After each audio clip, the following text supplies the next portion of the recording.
So for the past 2 Sundays, I have handed you, well, mentally anyway, handed you an invitation. You remember that invitation that I've handed you?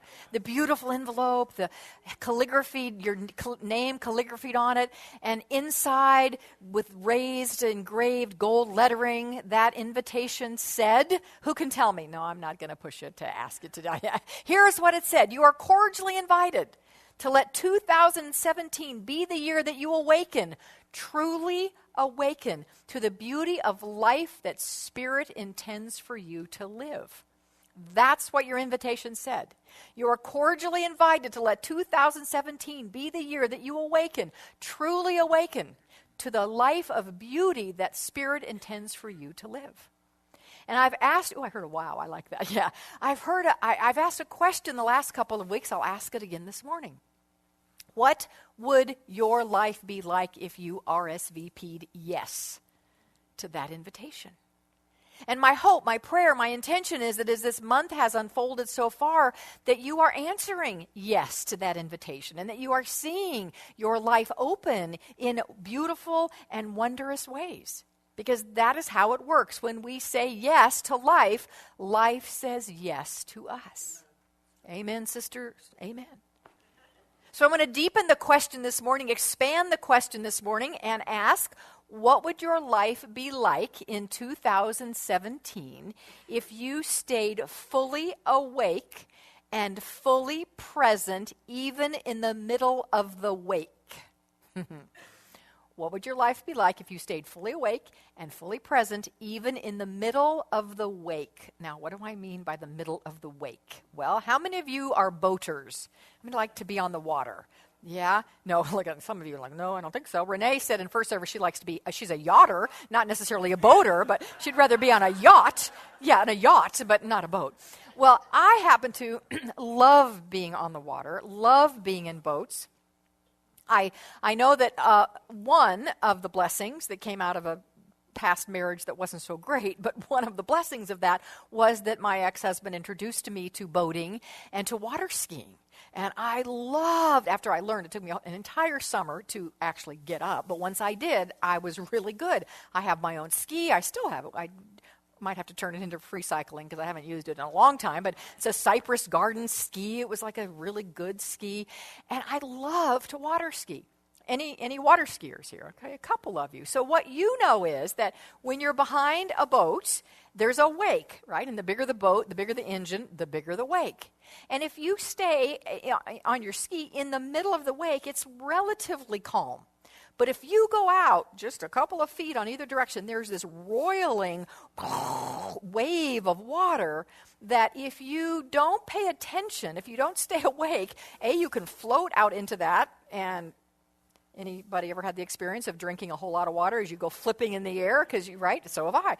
That boat's going fast and you hit that edge of the wake and boom, you're down and whoo, yeah, that's a lot of fun. It hurts if you don't stay awake. So we're going to use that idea of the wake as a metaphor today for when life starts to roil, R-O-I-L, I mean roil, turbulent and crazy and moving. When that starts to happen, how to stay awake so that you can actually enjoy the ride. And someone in first service said, and I didn't think about this, he was totally right, that when you do stay awake in water skiing and you are present and you've got some skills, out there is really a lot of fun. It can be a lot of fun going in and out of it and back and forth, and you jump. I was never a jumper, but you jump. But you have to stay awake and you have to have some skills or you're going to hurt yourself. So today, we're going to look at staying awake so we don't hurt ourselves in the middle of when life seems to be flipping around. Because here's the deal. Here's the thing that I absolutely believe to be totally and completely true. Spirit, God, life, source, energy, whatever you want to call it, absolutely wants for itself, as us and through us, to have an amazingly deep and profound and glorious experience here on earth. One that's filled with love and abundance and connection. One that's filled with healthy body and vibrant energy. One that's filled with abundant flow of good and of all things that help this life be good. That is what life intends for us. I know that. I believe that at my core. And I also know that sometimes in the human experience, we don't experience those things. We have the turbulence of the wake. Yes? You've known the turbulence. You know you probably know someone right now who's in the middle of turbulence, right? We won't say if it's you or not, but you might know someone who is in the middle of turbulence. How do we stay awake in the middle of that? Well, sometimes we don't want to stay awake. Sometimes we want to just get back in bed, pull the covers over our head, right? Anybody ever wanted to do that? Just get back in bed, pull the covers over, I want to go back to sleep. And so that can work for a little while, and maybe we need that downtime. But in the long run, if we want to experience the awe and wonder and beauty, and I'm going to say miracles of this life, we have to wake up. We have to wake up, even in the middle, particularly in the middle, when life is going whoosh, like this. So that's where we're going to go today, and I want to share a bit of a lengthy but really beautiful passage about this concept from the book of Awakening, Having a Life You Want by Being Present to the Life You Have by Mark Nepo. This book the title of this book actually inspired this entire month's theme. I have had this book on my bookshelf, and I read it now and again, and when I was thinking about the theme for January, this book just happened to be right there, and I'm like, oh, Awakening. Perfect. So this book, if you don't know it, is actually a series of daily readings. And so it's a book you can read for every day during the course of a year. The reading I'm going to share today isn't today's. It's actually for February 17th, but it fits for today. Now, Mark Nepo has gone through a number of challenges in his life, a number of them. And the one he refers to in this passage is he had cancer. He had cancer of his ribs. So he refers to that in this. And here's what he says. And as I read this, I invite you to not just hear it like, oh yeah, isn't that beautiful? And it's beautifully written, and it is all of that. But how does it apply for you is always the question that I invite us into. So here we go. I don't know if it is human nature or the way of life on earth, but we seldom become all of who we are until we are forced to it. Yeah? Oh, yeah. Some say that something in us rises to the occasion, that there is, as Hemingway called it, quote, grace under pressure, that comes forth in most of us when we are challenged. Others say this talk of grace is merely a way to rationalize hard times and painful experiences, a way to put a good face on tragedy. Yet, beneath all the talk of tragedy and grace, I have come to believe that we are destined to be opened by the living of our days. And whether we like it or not, whether we choose to participate or not, we will, in time, every one of us, wear the deeper part of who we are as a new skin. Isn't that beautiful? Either by erosion from within or by shedding from without, and often by both, we are forced to live more authentically. And once the crisis that opened us passes, the real choice then becomes, will we continue such authentic living? It is no secret that cancer in its acuteness pierced me into open living. And I've worked hard ever since to sanctify that open living without crisis as its trigger. But can this be done without crisis pushing us off the ledge? That's the question now, years after I took the leap. How to keep leaping from a desire to be real so as not to be shoved by an ever-lurking crisis. Perhaps the greatest moment of shedding and breaking for me came as I was being wheeled to rib surgery. I found myself numbly afraid, spinning from the Demerol shot, watching the hospital ceiling roll on by, and I found myself repeating over and over the following words as I waited on my stretcher. Death pushed me to the edge, nowhere to back off. And to the shame of my fears, I danced with abandon in its face. I never danced as free. And death backed off, the way dark backs off a sudden burst of flame. Now there's nothing left but to keep dancing. It is the way I would have chosen had I been born 3 times as brave. We are often called further into experience than we'd like to go. But it is the extra leap that lands us in the vibrant center of what it means to be alive. And I want to read that last sentence again because it's so rich, and it's the message of today. We are often called further into experience than we'd like to go, but it is this extra leap that lands us in the vibrant center of what it means to be alive. So today, I want us to take that leap. I want us to be willing to take that extra leap. Or, in my words, I want us to be willing to stay awake in the middle of the wake so we can have this experience of truly being alive to the life that Spirit wants us. So today I want to tell you, basically, today's going to be wrapped around 2 stories. One mine, one not mine, with a little bit of spiritual teaching kind of in between. So my story, some of you know, because you were praying with me and for me and knew about it. Others of you didn't have any idea that it happened. But a week and a half before Christmas, it was a Wednesday morning, I was in my morning ritual. Now, I don't mean my morning spiritual practices ritual. I mean my morning getting ready ritual, getting beautified ritual. This takes a while, by the way. This just doesn't happen. I don't wake up like this. It just doesn't happen. No, it's true. Huh? Yeah, right. This hair does not do this naturally. It's kind of flat. So the hair takes some work to be fluffy and puffy and curly. With a curling iron. So the curling iron and I have an intimate relationship. So on Wednesday morning, a week and a half before Christmas, the curling iron and I are doing our thing, and somehow, I'm not sure how it happened, but it slipped out of my hand. So take a breath, because this is kind of the icky part, but breathe through it. And it fell right here. And it fell right here before I had a chance to close my eye and protect my eye with the lid from the curling iron. And so the curling iron made direct contact with my eye. Yeah, okay, so take a breath now. Ooh, everybody go like this. Oh, that's so awful. All right, so I did what I knew to do because I have been steeped in these teachings. I have taken every one of these classes practically that we talk about and more. And I know the instant to do. I am trained. My brain and my heart instantly go to prayer when something happens. There is not a thought of, oh, gee, I need to pray. No, it's just, oh, let's pray. So I close my eyes. Well, at first I said a word maybe we won't want to say in church. And then I prayed. It was a very spiritual word in the moment. It's very spiritual. And then I prayed. And I saw my eye as whole and perfect and complete, and I knew it was that, I did my prayer work. All right? And then I opened it. I'm like, okay, I'm good. I think I'm good. Oh, it burns. Oh, I think I'm good. Oh, it burns.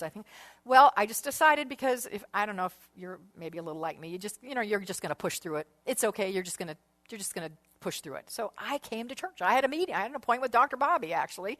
And so I'm sitting with Dr. Bobby, who happens to be our education minister here and is also by trade a nurse. And I'm like trying to talk to Bobby with my eye doing this. And, she's like, have you called the doctor? It's, doctors are a good thing. So I said, no, I haven't yet, but I will as soon as our meeting is over. And as our meeting progressed, it started just hurting worse and worse and worse. And I realized I can't work today. I can't focus, literally or spiritually. And it just hurt. So Bobby, our appointment was over. She left. I called the doctor. Couldn't get in that afternoon. He was booked. He was in surgery, actually. So I got an appointment for 9 o'clock the next day. I went home. I've got a pretty high level of tolerance for pain, and this really hurt. And I couldn't keep my eye open. It teared, it blurred. My vision was fine. My vision wasn't hurt at all. It was just blurry because it was teary. But it just hurt. So I closed it and thought I can keep this eye open. You actually can't do that. This eye moves, and it hurt. So I had to close both eyes. So what do you do if you close both eyes? You go to bed. Yeah.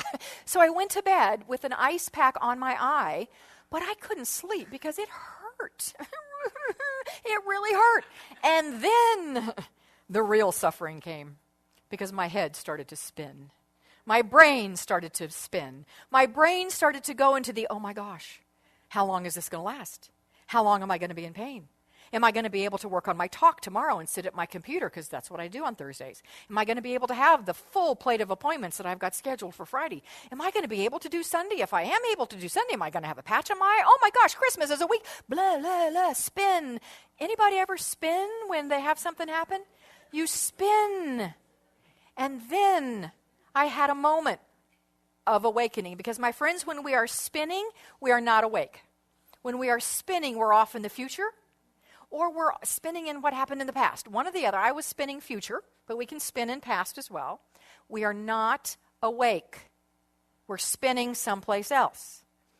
And I had in my spinning, after, I don't even know how long it lasted. I don't want to say. Okay, it lasted 10, 15, 20 minutes. I don't know, something like that. But I had this, I gave a talk on something about this in last year. I do listen to myself, by the way.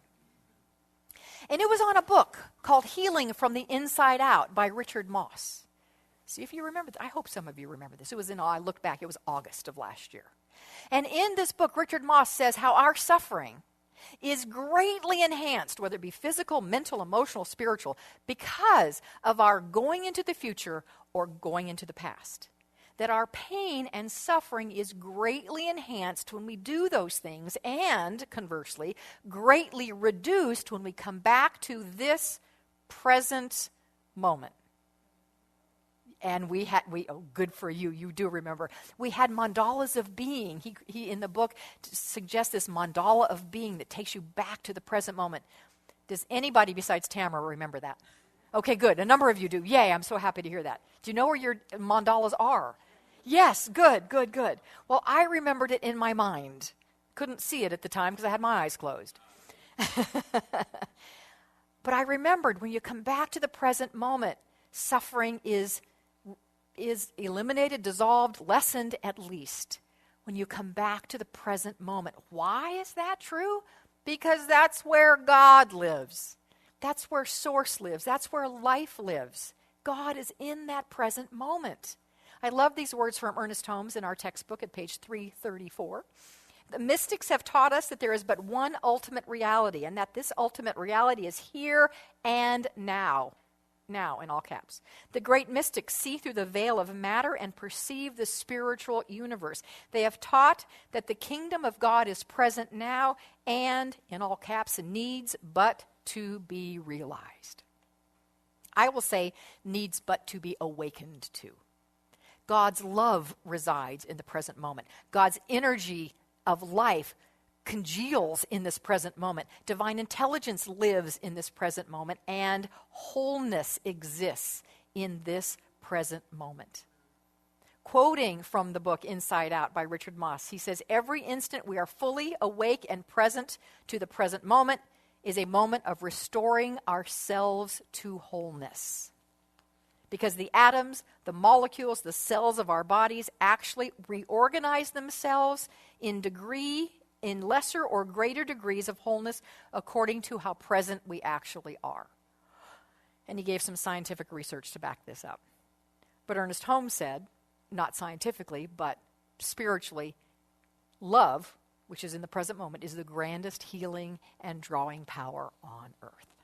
So I had this realization as I am lying there in physical pain and then in emotional, spiritual pain because I'm spinning into the future that, oh my gosh, I'm not present. I'm not present. Get present.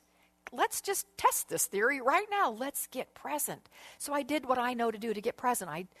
Some deep breathing. I did some prayer. I did my heart-brain coherence that Greg Braden taught us, and we've done here some beautiful way to connect your brain with the cells in your brain, in your heart that are actual brain cells. I did those things, and a little mini miracle occurred. I fell asleep. I had not been able to go to sleep. It hurt too much. I fell asleep. A couple hours later, I woke up. Ow, it hurt again. Spin. Back to present moment. Do your thing to get present. Fell asleep. Woke up again. The scenario happened several times. Pain, spinning, present moment, sleep. Physically wake up, pain, spin, present moment, fall asleep. I did that several times. Woke up about 7, had a little bit to eat, went back to sleep. I woke up at 3 o'clock in the morning. I woke up because I had to go to the restroom. And I laid there and thought, oh my gosh, my eye does not hurt at all. I opened my eyes. It did not tear or burn or anything that it had been doing. I almost woke him up. Lonnie, wake up, it's a miracle. I'm calling it my Christmas miracle. That's what I call it. It's my Christmas miracle. It was completely fine. I did go to the doctor the next day. I decided to keep my appointment. Let's be safe and do the things in the world. I love the saying from the East that says, trust Allah and tie your camel to the post. I love that. Trust Allah and tie your camel to the post. Do what you need to do in this world of form. And so I thought, I'll keep that doctor's appointment. It's going to charge me anyway if I cancel it. And so he put me under that, gigantically bright light and said, ooh, you never like it when a doctor looks at you and goes, ooh, yeah. Says, ooh, you really did burn your eye. But it's healing beautifully. This is less than 24 hours after it happened. But it's healing beautifully. You'll be fine. Let me give you some drops just to make sure there's no infection. You're fine. It was completely healed. It was completely healed. It's my Christmas miracle. Because I stayed awake. I stayed awake to the present moment where God is. Always and always in the present moment. I love these words from Ernest Holmes. They come from the chapter, the first pre-chapter, the four, those of you who know the textbook, there are 4 pre-chapters, and usually the month of July, we focus on those 4 pre-chapters. I'm not doing that this month because I'm tired of doing that, but I have to at least quote from one of those today, and here it is, page 53. We should learn to control our thought processes and bring them in alignment with reality. Thought should tend more and more toward an affirmative attitude of mind that is positive, stable, and above all else, toward a real unity with spirit that is already complete and perfect. We should be able to look at a discordant fact in the face and deny its reality. A discordant fact, meaning a burned eye. Since we know its seeming reality is borrowed from illusion, from chaos and old night, which comes, by the way, from Paradise Lost. He's quoting that. Our stand is one of perfection. Be ye therefore perfect, even as your Father which is in heaven is perfect, quoting from Matthew. We should be able to look at a wrong condition, a burned eye, with knowledge that we can change it. The realization that we have this ability must be gained by the application of our knowledge. And I'm going to say, with no ego at all, and yet I believe completely true, that there is no better place to help gain the knowledge and apply the knowledge of these things we're talking about today than right here. This community is a place where we get to gain knowledge through the beautiful classes that are offered through Sunday Experience, and we get to apply it. And we get to support each other in applying it and staying awake. That's what the power of community is all about, is helping each other stay awake.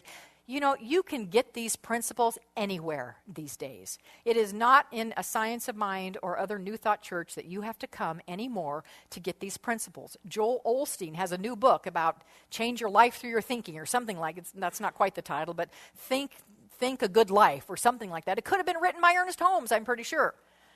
So these teachings are everywhere. You can get them in books. You can get them on webinars. You can go, watch this online recorded. You don't need to come to church unless you want community to help you stay awake. It's really easy to read a book, watch something online, and then fall right back to sleep. But community helps you stay awake. And you help me stay awake. I help you stay awake. You help each other stay awake. Now, you may be saying, oh, you know what? I'm actually not awake enough to help anybody stay awake. Right? Right? I'm not awake enough. I can't do that. Let me tell you, yes, you can. Here's a great little analogy I heard once. Another minister friend said this, and I'm like, oh, that is brilliant. Think about being in camp. Many of us went to summer camp as kids, or maybe we were camp counselors, and you're in this big room of a bunch of kids or a bunch of teenagers. I went as a teenager. A bunch of teenagers in this room, and you're charged this particular day with waking everybody up at 6:30. So you set your alarm clock. You set your phone, right? You set your phone for 6:30 to go off, and at 6:30, it's dark, it's quiet, everybody's sound asleep. 6:30, your phone goes off, you wake up. But you have been in a deep sleep. You're in REM, down in REM level, you're dreaming, so you're just barely awake. But you're awake enough to stumble out of your bed and wake everybody else up. So now the whole cabin is awake. The point of this is, you do not need to be fully awake. You just need to be a little bit awake to help others wake up as well. You just need to be a little awake to help others wake up as well. That's why spiritual community is so important. Being here on Sunday is so important.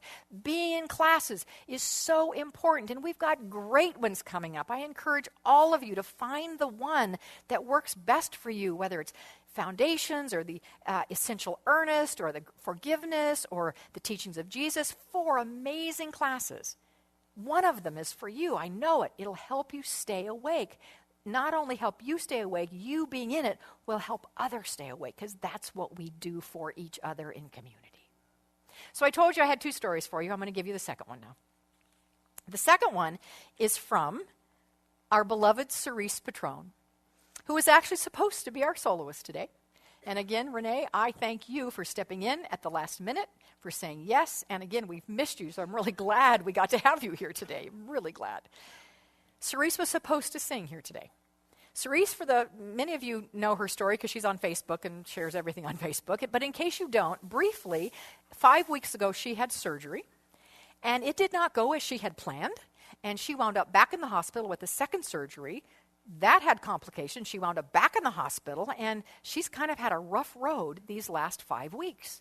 But she was absolutely committed to being here today. She wanted to be here today. And she said to me, Michele, I am going to sing there. And she gave the songs, which, as a quick aside about how, Spirit is so good all the time. She picked out When We Were Kings and that's the song you're going to hear. You're going to hear. She picked out the 2 songs that you are hearing today for her to sing. But when I said to her, Cerise, just promise me one thing. I want you there on Sunday. I want you with us. It's been a while. I want you here, but I want you to promise me one thing. If anything in your mind, body, or soul says you shouldn't do it, don't do it. If anything in your body says you shouldn't do it, don't do it. Spirit did not. Spirit wanted her to rest some more, because on Thursday, I get this call. Michele, I can't talk. I woke up this morning with laryngitis and a cold. Mm-hmm. So Spirit was saying, no, you're not going to be there. The songs, she said, I've already called Renee. Renee can come. The songs she picked out, Renee already knew, and are perfect songs for Renee. They're perfect songs for Renee. So Source orchestrating it all. So anyway, that's Cerise's background. Let me give you her. She was actually going to tell you this, but so when she couldn't be here, I said, would you write it down so I can share it with the congregation? Here's what she has to say. Her letter is called Gratitude in the Chaos. There are so many times in our lives when we are called to practice what we preach. This has been the time for me. A time when I have been called to go deeper than I have ever been before, to see the light when all around me seems dark. I was supposed to be singing with you today, supposed to be healed, supposed to be better. Those were my expectations, and yet I am not in this room with you today. Circumstances have occurred beyond my control, so I am at home watching the live stream from my bed. Turn around, wave, say, hello, Cerise. Hi, Cerise. I could very easily cry out, why me? Why me? Take us back to a couple Sundays ago if you were here. With the happenings of the last 5 weeks, nothing seems to have gone as I had expected. One thing after another has prevented me from doing the things I wanted to do. And yet, I have been given a tremendous gift during this time. If you have been following my journey, you are probably well aware of how things have been going for me physically. But today, I wanted to share how things have been going for me spiritually. After all, we are spiritual beings having a human experience. I won't go into all the details, but recently I have been committed to releasing those things from my past that no longer serve me or my purpose in this world. It has been difficult to take this journey, but profound and deeply life-changing as well. There have been times when I wanted to give up, in other words, pull the covers back up over our head, and go back into my ignorance. But I have pressed on with a vision of my purpose clear in my mind. And so, while my physical healing journey has appeared to be just a run of bad luck, I have been blessed during each step of this process to see the spiritual truth surrounding these physical circumstances, to see how my old beliefs were playing out in my physical body. I was told as a child that I am inherently unworthy, broken, and unwanted. I was told in many ways that I have no voice and that my life doesn't matter. And yet, when I was at one of my lowest points and scared for my life, you in my spiritual community reached out to prove in every way possible that those beliefs I had held onto are simply not true. I was flooded with the truth. My heart overflowed with peace and love, and I was able to accept for the first time in my life that who I am makes a difference in this world and in the lives of others. And I have been able to work on releasing the lies that have swirled in my heart and in my head for too long. As a child, I was taught about spiritual warfare from a Christian perspective. This journey has felt like spiritual warfare to me. No, not a battle between good and evil, but my own inner battle between believing who I was told I was or choosing to accept the divine truth of who I am. This pain has been my gift to guide me in raising my vibration to the level that I have requested. I am ready to step forward in a way I have never done before. And to do that, I had to allow those old beliefs to die. I simply could not step into my calling while showing up in the world from that old place. Spirit is calling me to a greater light in this world, and I feel the yearning in my soul to be the peace among chaos and to be the joy in a sea of despair. My light is pulling me forward to be the change I wish to see in the world. I could not do that hiding in the darkness of my past or wallowing in the fear that for years has held me hostage. I can see now how these humanly earthly experiences of the past 5 weeks were all divinely spiritual. Has it been fun? Certainly not. When is pain ever really fun? Has it been useful? Absolutely. I am not the same person I was when I began this journey, and for that I am supremely grateful. Because there is work to be done, there is light to be shown, there is truth to be revealed. Humanity needs me, needs all of us to step into the greatest expression of who we truly are. The evolution is not complete yet, and never will be. And when that next growth opportunity comes, I pray for guidance, for grace, and to stay awake as I continue to evolve into an even higher expression of love. For now, I can see with greater clarity the truth that is at my core, and I am gleefully ready to answer Spirit's call. Thank you for holding me, for staying awake for me, and for showing me the way. I love you, Cerise.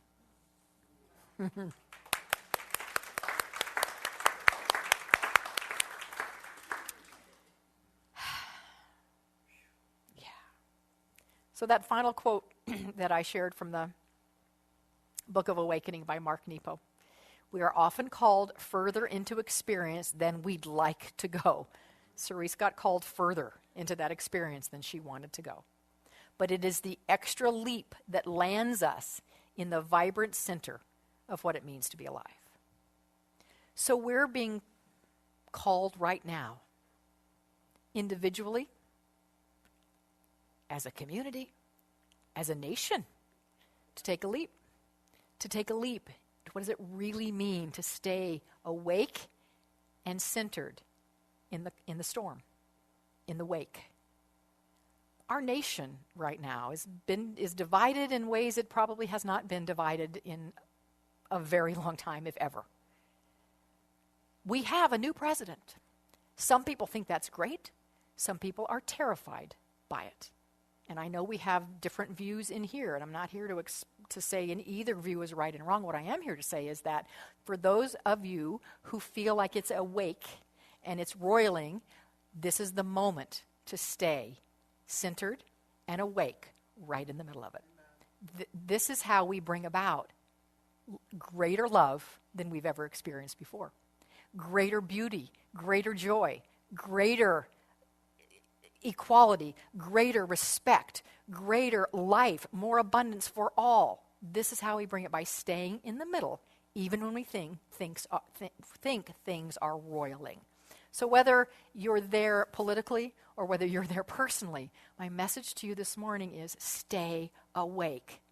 And know that when you do, you create a life of awe and wonder for yourself, and it ripples out into your world, into your nation, into the bigger picture.